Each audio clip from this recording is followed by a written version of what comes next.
Hello बच्चों, आइए इस प्रश्न को पढ़ते हैं। यदि एक वस्तु के संवेग में 50% की कमी हो जाए तो उसकी गतिज ऊर्जा में कितने प्रतिशत का परिवर्तन होगा?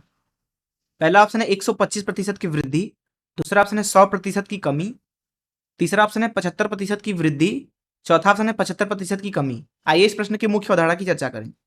मुख्य अवधारणा, देखिए, मान लीजिए एक कण है m द्रव्यमान का जो कि v गति से चल रहा है, तो इसकी गतिज ऊर्जा के ई से प्रदर्शित करें तो ये होगा 1/2 mv का वर्ग। वहीं इसका जो रेखीय संवेग है p बराबर mv से लिखा जाएगा। गति ऊर्जा में ऊपर नीचे अगर हम m का गुणा करें तो ऊपर मिलेगा mv का वर्ग और नीचे मिलेगा 2m।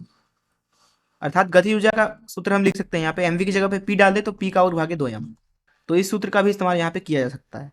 तो इस मुख्य उदाहरण से चलिए प्रश्न को हल करते हैं। यहाँ पे प्रश्न में हमसे बोल रहे हैं कि एक वस्तु के संवेग में 50% की कमी हो जाए। मान लीजिए प्रारंभिक संवेग p रहा होगा, तो अंतिम संवेग जो होगा जिसको p डैश बोल देते हैं वो है p ऋण p का 50%, अर्थात p का 50%, कुछ इस तरीके से। तो अंतिम संवेग लिखा जाएगा p डैश बराबर p ऋण 0.5p, जो कि हो गया p भागे 2। प्रारंभ में गति ऊर्जा को k मान लीजिए, और जब संवेग ये हो गया तो उस अवस्था में गति ऊर्जा k डैश बोल दीजिए। तो यहाँ पे k का मान लिखा जाएगा p का वर्ग भागे 2m और k डैश का मान लिखा जाएगा p डैश का वर्ग भागे 2m, जो कि आ रहा है यहाँ पे p का वर्ग भागे 2m गुणे 1/4। प्रश्न में पूछ रहे हैं गति ऊर्जा में कितने प्रतिशत का परिवर्तन होगा। देखिए, आपने संवेग को घटाया है तो गति ऊर्जा बराबर p का वर्ग भागे 2m से सीधे सीधे दिख रहा है कि गति ऊर्जा घट जाएगा।